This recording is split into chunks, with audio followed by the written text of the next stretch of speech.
We are settlers, or the descendants of settlers, who came to this continent, also known as Turtle Island, to take the land that has been inhabited for thousands of years by indigenous people.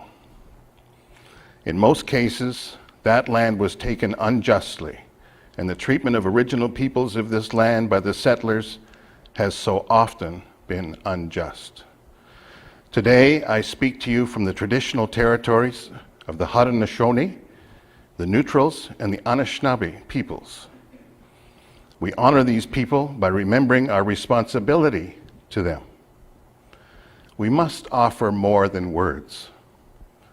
Please support political, economic, legal, and social actions that promote and provide justice for Indigenous people. Wherever we have come from, however we arrived, let us be reminded of our highest aspirations and be inspired to bring our gifts of love and service to all people. May we all know once again that we are not isolated, but connected in mystery and miracle to the universe, to nature, to this community, and to each other. Please rise in body or in spirit to sing our opening hymn, number 188, Come, Come, Whoever You Are. The words were written by Rumi, a Sufi poet in the 13th century.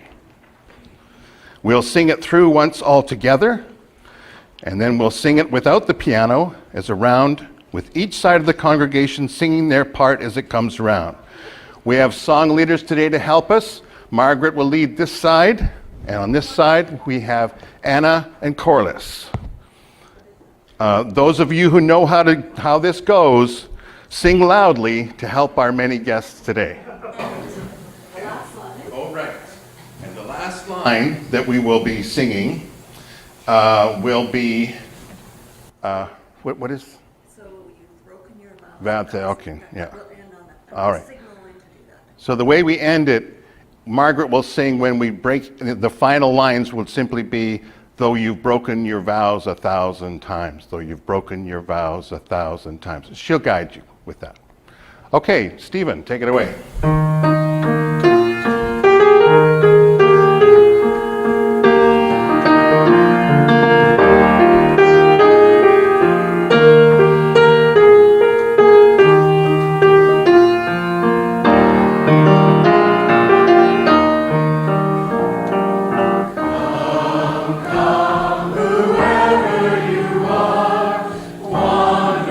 Worship, lover of me,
The human race is a vast rainbow, white, black, red, yellow, and brown, bursting into view. Yet for all, blood is red, the sky is blue, the earth brown, the night dark. In size and shape, we are a varied pattern of tall and short, slim and stout, elegant and plain. Yet for all, there are fingers to touch, hearts to break, eyes to cry, ears to hear, mouths to speak. In tongue, we are a tower of Babel, a great jumble of voices grasping for words, groping for ways to say love, peace, pity, and hope. Faiths compete, claiming the one way. Saviors abound, pointing to salvation. Not all can be right, not one. We are united only by our urge to search. Boundaries divide us, lines drawn to mark our diversity, maps charted to separate the human race from itself. Yet, a mother's grief, a father's love, a child's happy cry, a musician's sound, an artist's stroke, batter the boundaries and shatter the walls. Strength and weakness, arrogance and humility, confidence and fear live together in each one, reminding us that we share a common humanity. We are all more human than otherwise.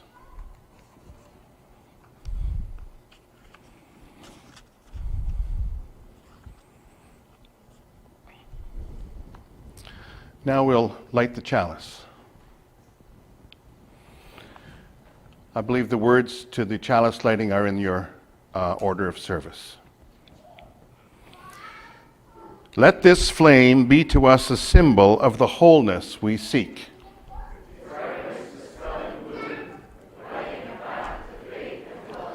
Its glow reminding us of the sacred bonds which link us to all people.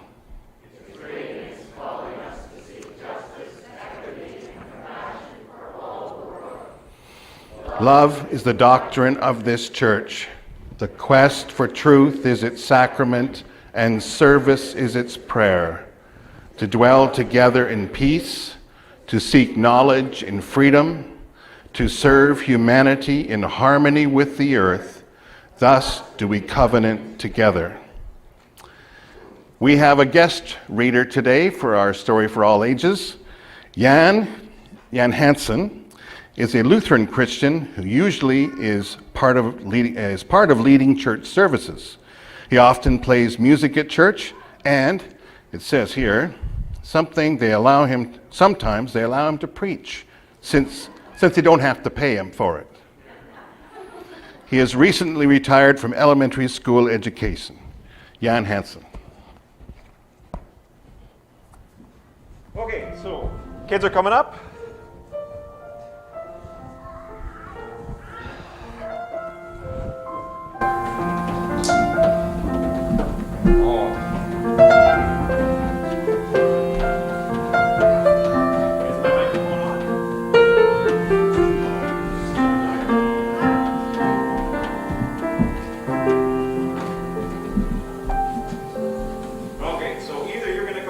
Or I'm going to come closer to you.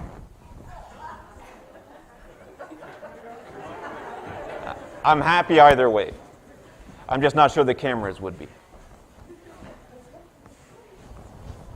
Because you need to see the pictures in the book. And they're kind of little. This is a story that I wrote. And it's about a friend of mine.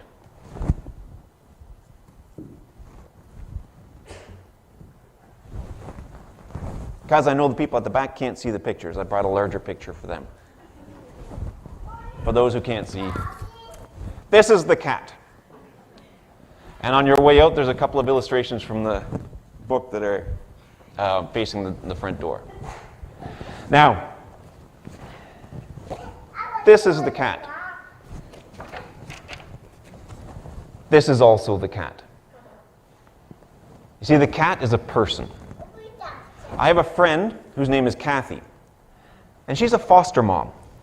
And what that means is that she looks after other people's kids for short periods of time or longer periods of time, depending on what the kid's needs. Because sometimes, for lots of different reasons, parents have a little bit of trouble looking after their kids, so they get an extra helping hand. And my friend Kathy was one of those people who would give people an extra helping hand. And I thought to myself, that's wonderful. Kathy, you're an amazing person. You help out other people. You must make other people feel good. And she said to me, yeah, but it also makes me feel wonderful to be able to help out other people. And that's when I thought, that's a story. So I wrote a story about Cat.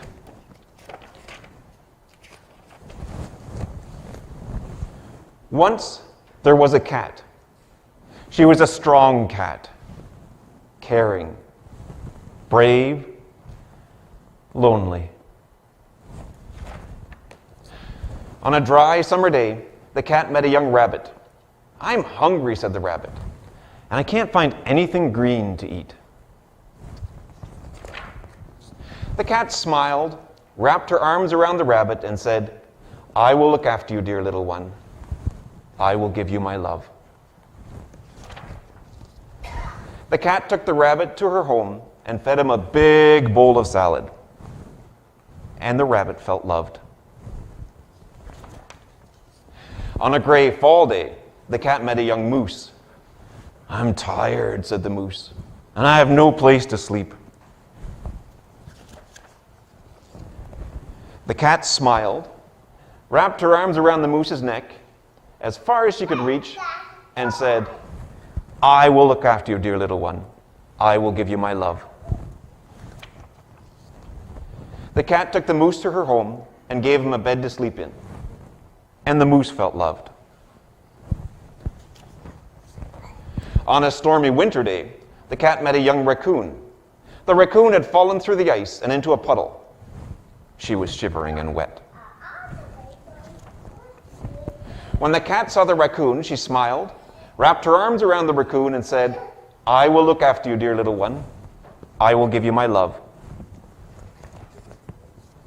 The cat took the raccoon to her home, dried her off, wrapped her in a blanket, and gave her a mug of hot chocolate. And the raccoon felt loved. On a bright spring day, the cat met two young ducklings. "I'm scared," said the boy duckling. "I think I saw a fox," said his sister.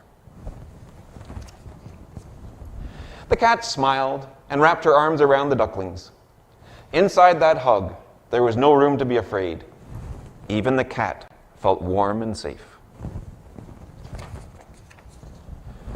"I will look after you, dear little ones," the cat whispered. "I will give you my life." The cat took the ducklings into her heart, and the cat felt loved. Now, a friend of mine painted the paintings that became the pictures in this story.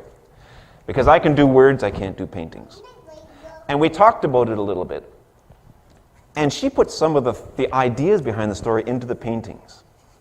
Because first, the cat helps out a rabbit. And then we don't see the rabbit ever again. Except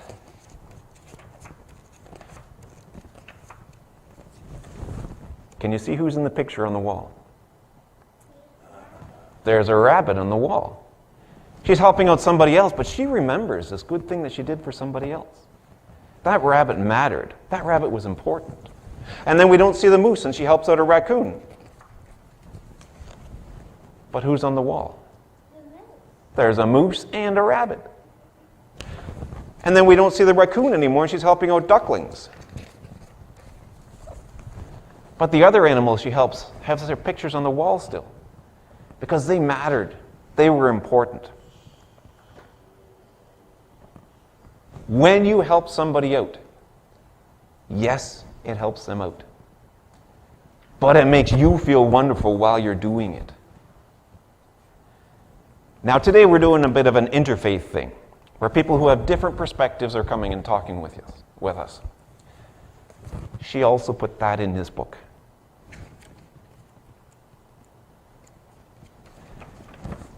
What color is the bunny rabbit? Have you ever seen a pink bunny rabbit? No. What color is the cat? Orange. There are some that are orange, but typically they're not that bright. How about the moose? It's a blue moose. It's a green raccoon. It doesn't matter when you're helping people out. It doesn't matter what they look like, what they sound like, where they come from, what they believe. You don't have to just look after regular-looking raccoons. You can look after green raccoons, and it will still make you feel wonderful. Thank you very much for sharing a moment with me. The question for you is, how are you going to help out other people? And another way of rephrasing that is, how are you going to let your little light shine?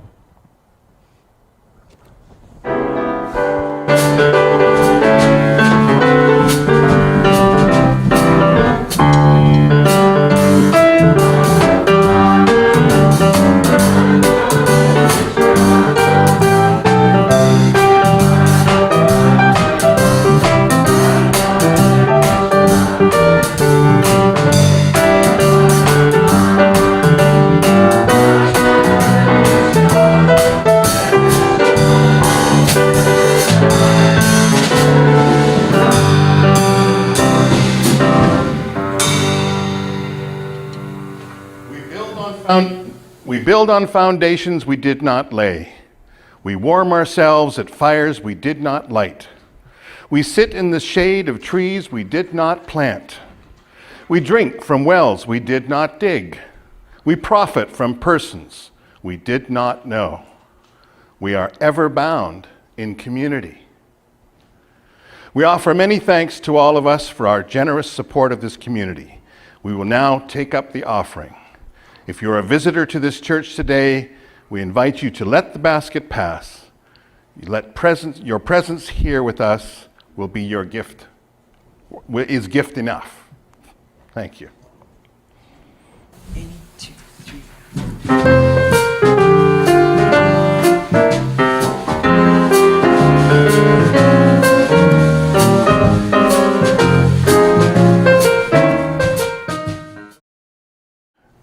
Norm Finkelberg will provide another reading for us.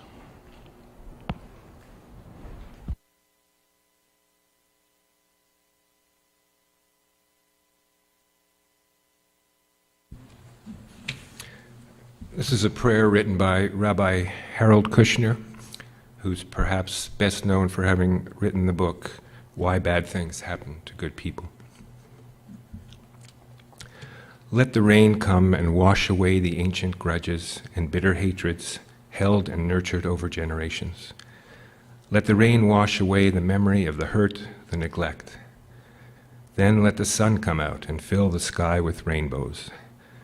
Let the warmth of the sun heal us wherever we are broken. Let it burn away the fog so that we can see each other clearly, so that we can see beyond labels, beyond accents, gender, or skin color.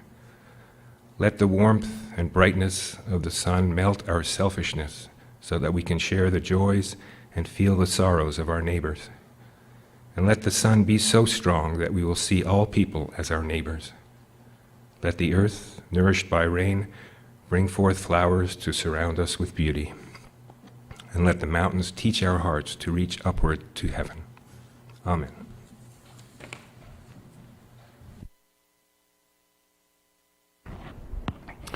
Please remain seated as we sing our hymn of meditation, number 123 in your hymn book, Spirit of Life.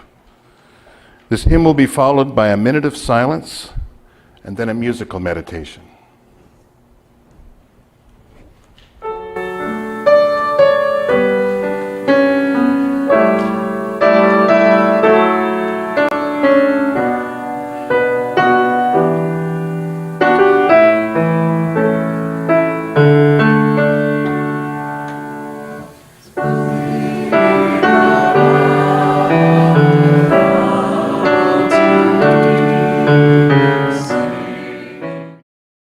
Speaker has not appeared. We're going to do a slight change, make a slight change. One of our guests today is with us from Interfaith Grand River, is Sandy Milne. And Sandy is presently our fearless leader. And she's volunteered to step in and to talk for a few minutes about the Interfaith Grand River organization. So I'm going to just slightly change the order. We'll hear from Norm Finkelberg, who's been introduced to you already. Then Jan Hansen, who's been introduced to you as well, from Lutheran Christianity. And then we'll hear from Sandy Milne. And then I'll do the cleanup hitting at the end as the Unitarian humanist. Okay. Norm, will you come and speak to us, please?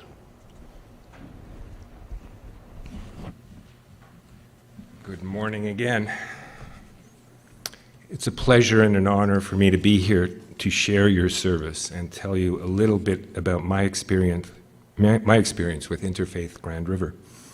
First of all, I want to let you know how lucky we feel to have Jay in IGR. Over the last couple of years, he has spearheaded a renewal effort to make IGR a more dynamic force in our community. So why is interfaith dialogue and action important to me? One reason is education. In the Talmud, which is the collection of Jewish oral law, one of our sages named Ben Zoma asks the question, who is wise? And answers, he who learns from all people. I have learned much from my IGR colleagues. They've expanded my understanding of other religious traditions and how these traditions are expressed across different cultures. And by having to articulate my understanding of Judaism, I've been forced to broaden, deepen, and refine it. Another reason is fellowship. I've been a member of IGR for over 10 years and have had the pleasure of meeting and interacting with an incredibly diverse, intelligent, and compassionate group of people. We work at bringing together people of different religious traditions and cultures in order to break down stereotypes and prejudices and to share and promote common moral truths. I contend that this is crucially important and difficult work. It takes time and patience, and it takes both internal and external work. Internal in the sense of overcoming our biases and being open to new ideas, and external in the sense of being vulnerable and allowing ourselves to be seen by others. Belonging to a so-called invisible minority that has experienced millennia of persecution, the safety and security that IGR has provided to me to be seen as a Jew has been very meaningful. Finally, I believe that interfaith dialogue gives us a unique platform for learning how to disagree, a vitally important skill in this time of increased polarization. In that vein, I'd like to share a story from the Talmud. In the 1st century CE, there were two major schools that interpreted Jewish oral law, Beit Hillel and Beit Shammai, the house of Hillel and the house of Shammai. We are told that for 3 years they disagreed. Both said that the halakha, the Jewish law, was in accordance with their opinion. Ultimately, a bat kol emerged, a heavenly voice, and declared, both these and those are the words of the living God. In other words, both sides were promoting divine truth.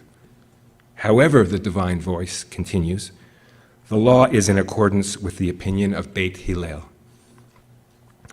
The sages naturally ask, if both sides are expressing divine truth, why is the opinion of the house of Hillel chosen to define the law? The answer is that it is because they showed civility and humility in their arguments. They showed restraint when affronted, and when teaching to their students included both sides of the argument.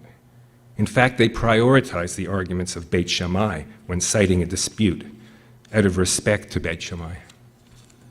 In other words, the divine voice is saying that in some ways, the content of the disagreement is less important than the relationship in which it is embedded. Talmud is traditionally studied in a partnership of two, called a chevruta. The root of that word is chaver, which means friend.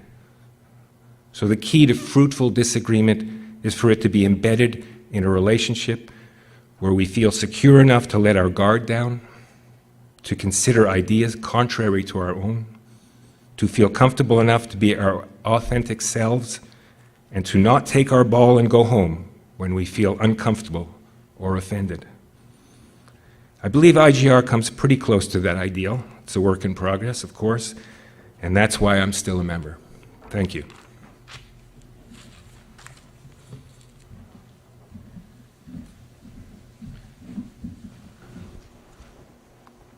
Thank you, Norm. And now we'll hear from Jan Hansen, Lutheran Christian.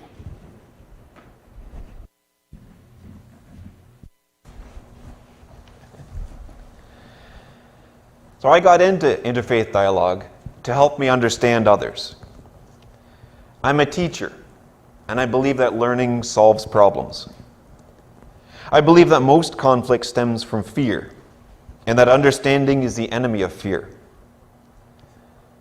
I've stayed in the interfaith space because I've discovered that it helps me to understand myself. I grew up in a church that was not so open to outside ideas.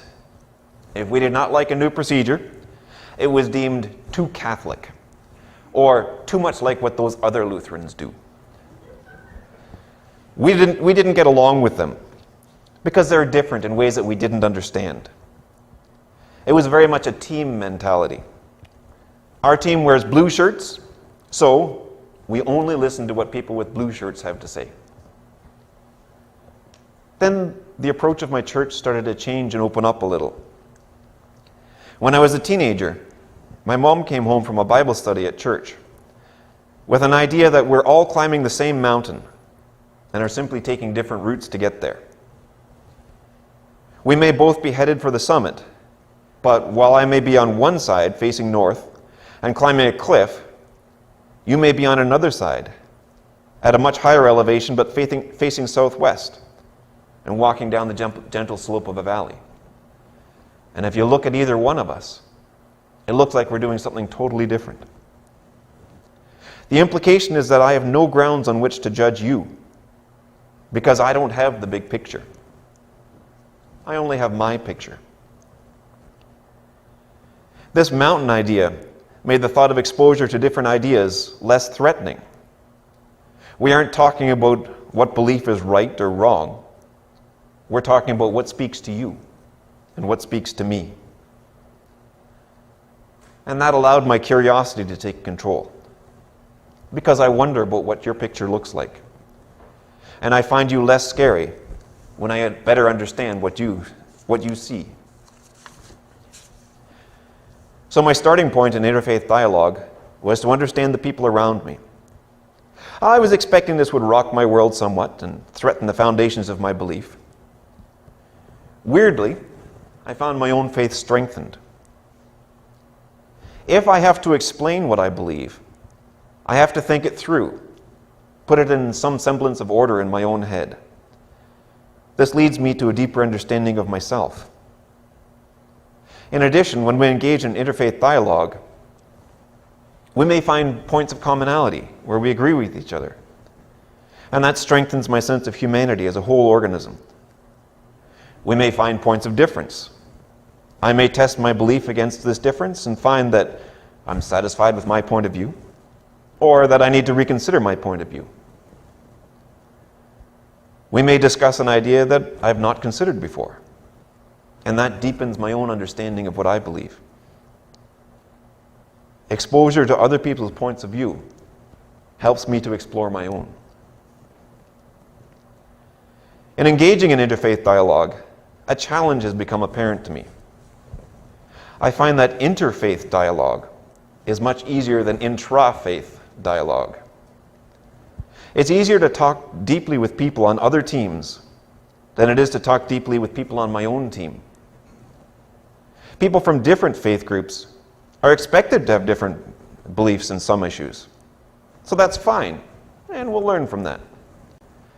It can be hard to share with people in one's own faith group. The feeling is that people who wear the same color shirt should all be headed in the same direction. People who are part of the same faith group should all have the same beliefs. And we don't always. And that can be challenging. So I now look at conversations within my own faith group in the same way I look at conversations with people outside my faith group. We're all climbing the same mountain. And it's okay that we're not in the same place. So that's where I find myself now. Trying to convince people that someone wearing a different colored shirt is not scary simply because we don't understand them yet. And trying to convince people wearing the same colored shirt as me that it's okay to admit that we don't always have the same perspective.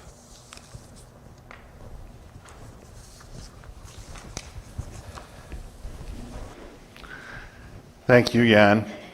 I was hearing a reference there to blue mooses and green raccoons. Did you hear that too? That's great. Sandy, will you come up, please, join us and share with us what you can tell us about Interfaith Grand River, the organization. And it's been around for 22 years, right? Sandy Milne. So one of the reasons I came and volunteered to do this is that I didn't want you to think that IGR was all men.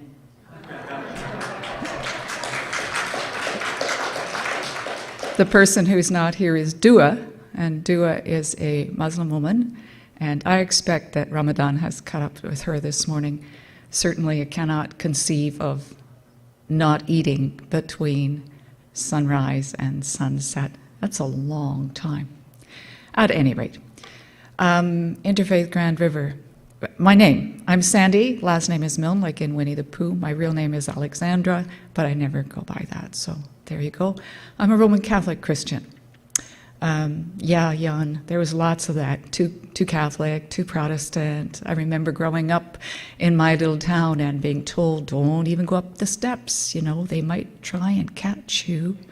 And then, no, you can't be a CGIT, or the Canadian Christian girl in training, because Catholics aren't Christians, don't you know? That was with the good old days, remember them? But still, in my growing up years, on Fridays, when all the Catholics needed not to eat meat, when it was harvest time and my mom was cooking for the threshers, she always made sure that there was a good roast of beef in the oven for lunch on Friday, because the rest of the farmers who were coming to help Dad weren't Catholic, and they were expecting their meat. And when Dad went to Ken McDonald's place to help with his harvest, Hazel always made sure there was fish or macaroni and cheese for Dad, because while she was cooking a good ham meal for the men, being Presbyterian, she felt pretty sure that Dad needed to be fed too. Needs must, right? When you have a neighbor, you need to be a neighbor to your neighbor. And that's where Interfaith Grand River began. On the May 24 weekend of 2001 in Victoria Park, a young man, black man, died. It was probably a gang-related murder or race-related. I don't remember the man's name, and that is my sorrow and my fault. And I confess it here frankly, I ought to know that man's name. His death triggered a sense among some people of faith, of many faiths, that we need to be neighbors. We need to be neighbors. So that summer of 2001, a cadre of people joined together to reach out to other people they knew of other faiths. And those people were me very peripherally, because I didn't know very many people. I'm not from KW. I've only lived here since '76. That means you're not from here. You know that, eh? It was Bryce Balmer, who's a Mennonite, and it was Lorna Van Mossel, who was Presbyterian and now deceased, and it was your very own, help me with her name.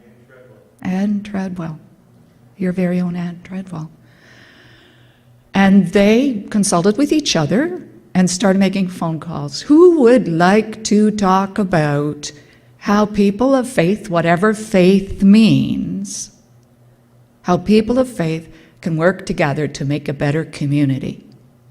Because the face of KW had changed dramatically in the preceding 20 years. It was no longer plain vanilla, and the languages you heard in the grocery store were from all four corners of the world, which is round. Anyway, so that summer, a lot of people got called, and a few people agreed to meet on the second Thursday of September at Catholic Family Counseling.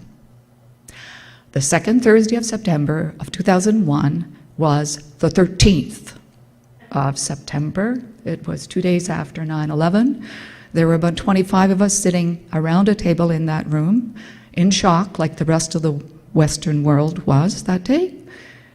And most of us knew only one other person in the room, perhaps two. Most of us knew Bryce. And Bryce began by saying, "Let us be quiet together."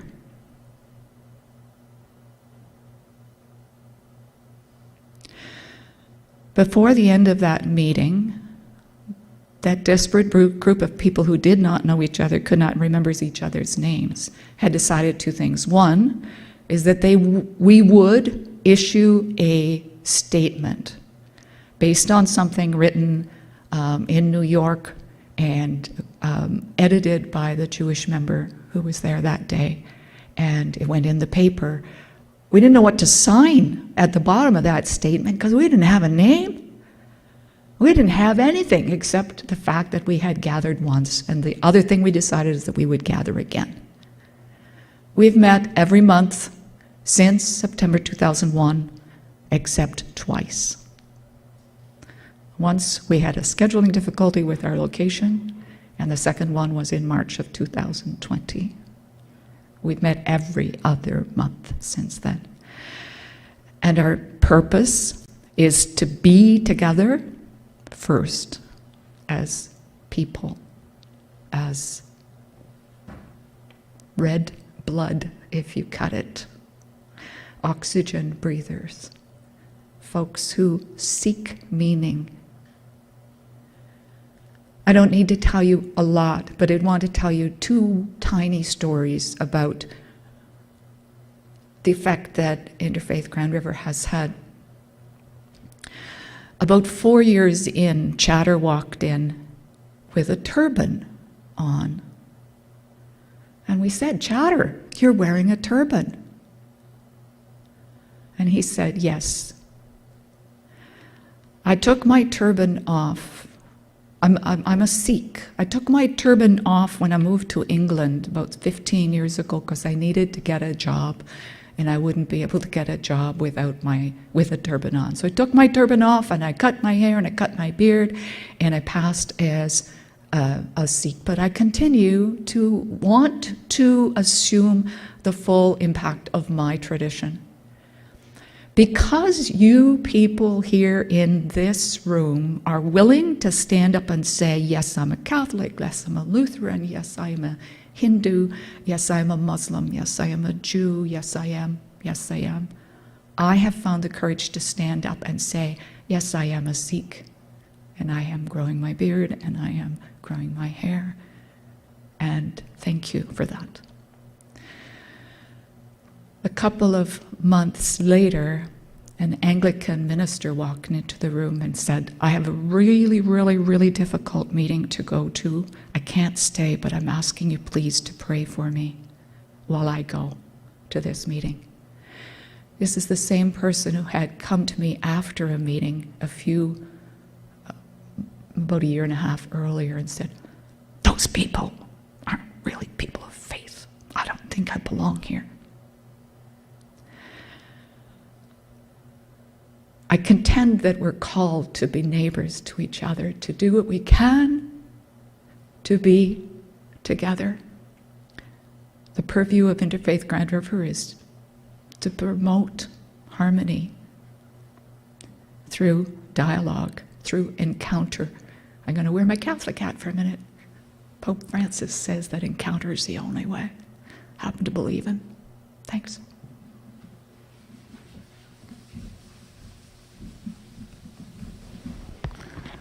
Thank you so much, Sandy.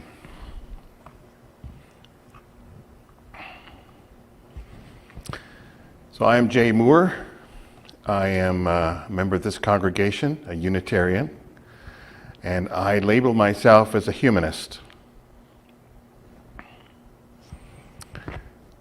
As Canadian Unitarians in this congregation, we promote and affirm 8 principles, and we acknowledge 6 sources of our practice. Interfaith action, as we have seen demonstrated today, is very consistent with our Unitarian principles. The first principle upholds, quote, the inherent worth and dignity of every person. The second is justice, equity, and compassion in human relations. Acceptance of one another and encouragement to spiritual growth is our third principle. Our fourth is a free and responsible search for truth and meaning. Our sixth is the goal of world community with peace, liberty, and justice for all. And finally, our newest principle, number 8, is individual and communal action that accountably dismantles racism and systemic barriers to full inclusion in ourselves and in our institutions. In our individual search for truth and meaning, we find wisdom and guidance selected from many sources, such as religions and faiths of the world, and from the words and examples of many wise teachers throughout history. All of these principles and sources point directly to the value of interfaith action for ourselves and for our community. For me, it's a perfect fit. I'd like you to join me in a responsive reading. If you could turn to your hymn books at the back, number 468. It's called We Need One Another. Please read aloud the words in italics, and we will all read the last verse together. As you read it, please imagine that when we say we mean all of us in this diverse world need one another.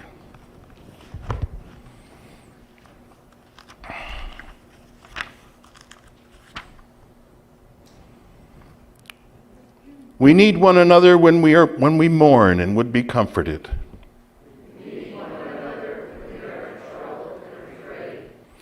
We need one another when we are in despair, in temptation, and need to be recalled to our best selves again. We need one another when we accomplish some great purpose and cannot do it alone. We need one another in the hour of success, when we look for someone to share our triumphs.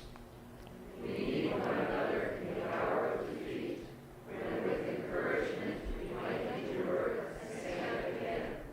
We need one another when we come to die and would have gentle hands prepare us for the journey. All our lives we are in need, and others are in need of us.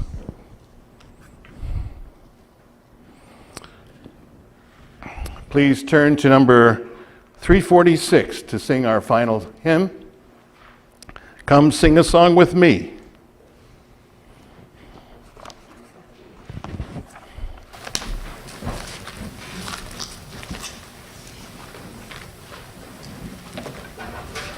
Come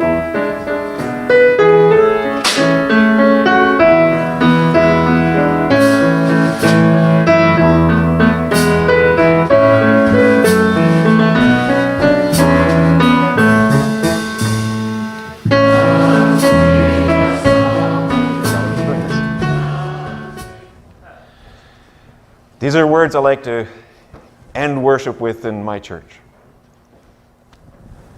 You are loved. You are accepted as you are. Dare to live like this is so.